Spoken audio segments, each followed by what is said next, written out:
What if I told you that credit cards could either be your best friend or your worst enemy? One simple mistake could cost you thousands of dollars, while one smart move could actually make you money. Most people swipe without thinking, but in this video, I am going to reveal exactly how to use credit cards the right way. And by the end, you will discover a secret strategy that wealthy people quietly use to build credit, save on interest, and even earn free perks. Curious? Stick around, because you do not want to miss this. Number 1. Understand what a credit card really is. A credit card is not free money. It is basically a short-term loan from the bank. Every time you swipe, the bank is lending you money with the expectation that you will pay it back. If you do not, they will charge you interest. And trust me, credit card interest is not cheap. The average interest rate in the USA is around 20% or more. That means if you owe $1,000 and carry that balance, you could be paying $200 in interest every single year. Think about it like borrowing $20 from a friend and having to pay back $24. That is why understanding this concept is the foundation for using credit cards correctly. Number 2. Always pay your balance in full. Here is the golden rule. Pay off your balance in full every month. If you only pay the minimum, you will get stuck in what I call the interest trap. Imagine you owe $500 and the minimum payment is just $25. It sounds good, but by only paying that, you could end up paying way more over time because interest piles up. By paying in full, you get all the benefits of a credit card without the downsides. Think of it like renting a movie online. If you pay right away, you enjoy the film. If you delay, you end up with late fees that cost more than the movie itself. Number 3. Never spend more than you can afford. A credit card should work like a debit card with training wheels. You only swipe for what you can already afford in cash. If you could not buy it with money in your checking account, do not put it on your credit card. For example, if you only have $200 in your bank, do not charge a $400 TV on your card. Otherwise, you are signing up for debt. Smart users treat credit cards as a convenient payment tool, not as extra income. Number 4. Use credit cards to build your credit score. Your credit score is like your financial report card, and credit cards can either raise or ruin it. Every payment you make on time improves your score. Every late payment hurts it. A higher score can help you qualify for lower interest rates when buying a car, getting a mortgage, or even applying for a job. Example: if you have a high credit score, you could get approved for a $200,000 mortgage with a lower rate, saving tens of thousands of dollars over the life of the loan. That is why using your card responsibly is not just about today. It is about setting up your future. Number 5. Keep your credit utilization low. Credit utilization is how much of your available credit you are using. For example, if your card has a $1,000 limit and you spend $900, your utilization is 90%. That is bad. Experts recommend keeping it below 30%, or better yet, under 10%. Why? Because lenders see high utilization as a red flag. If you only spend $100 on that $1,000 limit, your credit score looks much healthier. Think of it like your car's gas tank. If you are always running near empty, it shows you are not managing well. If you keep it comfortably filled, it shows stability. Number 6. Know the power of grace periods. Here is something most beginners miss. When you buy something with your credit card, you usually have a grace period of about 21 to 25 days before interest kicks in. If you pay in full during that time, you will not be charged a single penny in interest. This is how responsible credit card users swipe daily and never pay interest. It is like borrowing money for free for a short time. But if you carry a balance past that grace period, the free ride ends and interest takes over. Number 7. Take advantage of rewards and cash back. Credit cards can actually pay you to use them, but only if you are smart. Many cards give you cash back, travel points, or airline miles. For example, you might earn 2% cash back on groceries. If you spend $500 a month on groceries, that is $10 back. Over a year, that is $120 for simply using your card. Some people even earn free flights or hotel stays. But here is the catch. These rewards only matter if you pay your balance in full. If you are paying interest, the bank wins, not you. Number 8. Avoid common traps. Banks make money when you make mistakes. Late fees, cash advances, and balance transfers with hidden fees are traps.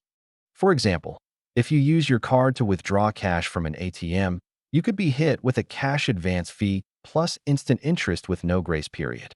Suddenly, that $100 withdrawal could cost you $120 or more.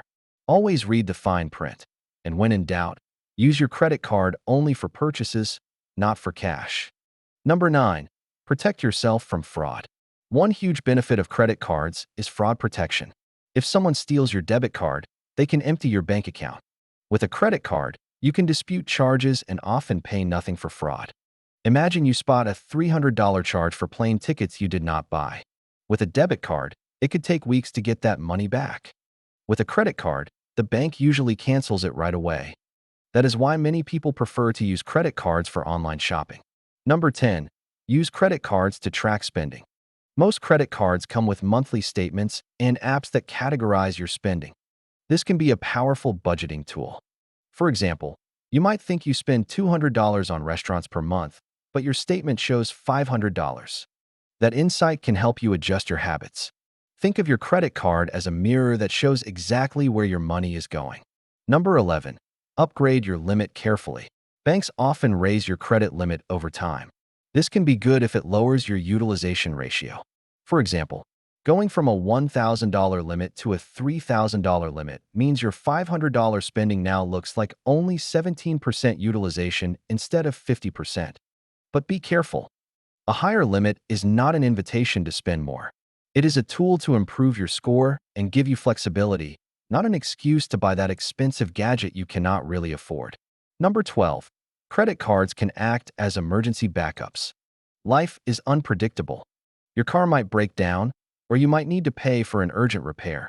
Having a credit card means you have a financial backup when cash is not enough. But here is the catch. Only use it for real emergencies, not for buying the latest phone or going on vacation. For example, if your furnace breaks in winter and costs $1,200 to fix, a card can save the day. But you should still have an emergency fund so you are not relying on debt as your only option. Number 13. The secret wealthy people use. Here is the part 1 promised earlier, the strategy that many wealthy people quietly use. They treat credit cards like business tools, not just plastic. They run all their regular expenses through cards that earn rewards, then pay the balance in full. Over time, this earns them thousands of dollars in points, cash back, and travel perks, all while building their credit score. Imagine paying your rent, groceries, and bills with a rewards card, then taking your family on a free vacation once a year using the points. The trick is discipline. The wealthy are not smarter than you. They are just consistent with how they use credit cards. Number 14. Create your own credit card rules. Do not just rely on the bank's terms. Set your own rules. For example, decide that you will never spend more than 30% of your credit limit. Or decide you will always pay your card 2 days before the due date. By setting these boundaries, you take control instead of letting the bank control you. Number 15.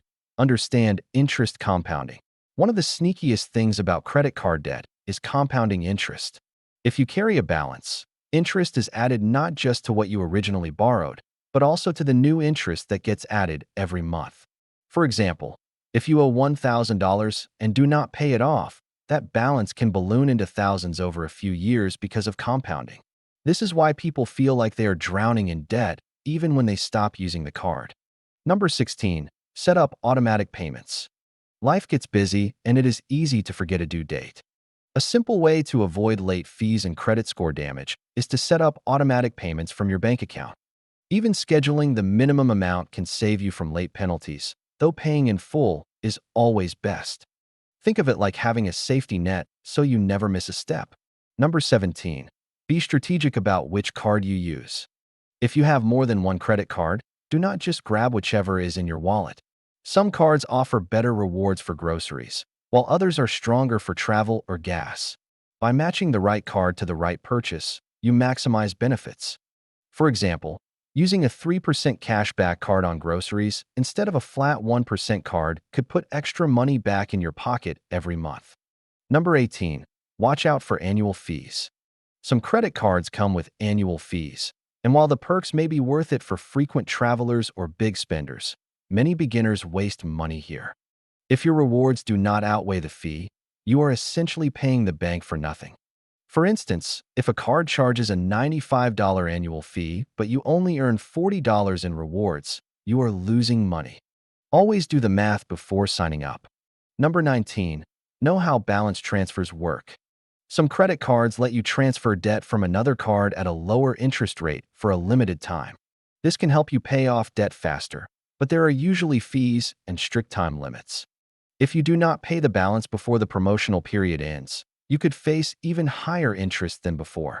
It is like moving your stuff to a storage unit with a discount, but once the discount ends, the rent skyrockets. Number 20. Keep old accounts open. The length of your credit history makes up a big chunk of your credit score.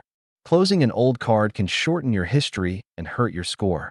Even if you do not use a card often, keeping it open and in good standing can help your overall profile. For example, an account you opened at 18 can boost your score decades later if it stays active. Number 21. Use alerts and notifications. Most credit card apps let you set up alerts for spending, due dates, or unusual activity. These can protect you from fraud and also help you control your budget. For instance, getting a text every time your card is used can quickly alert you if someone else tries to make a purchase. It is like having a security camera for your wallet. Number 22. Do not chase every reward offer. Banks constantly send flashy promotions promising huge bonuses. While some offers can be valuable, chasing too many cards too quickly can lower your score and tempt you into overspending. It is better to stick with one or two good cards that match your lifestyle than to apply for every shiny deal. Number 23. Separate personal and business expenses. If you run a small business or even a side hustle, having a dedicated business credit card can simplify your finances. It helps you track business spending separately from personal expenses and can even give you tax advantages. For example, when tax season comes, you can quickly see which purchases were for business instead of digging through a messy pile of receipts. If you treat credit cards like free money, they will drain you dry. But if you use them wisely, they can help you build wealth, protect you from fraud, and even give you free perks. The difference is not in the card. It is in how you use it. What about you?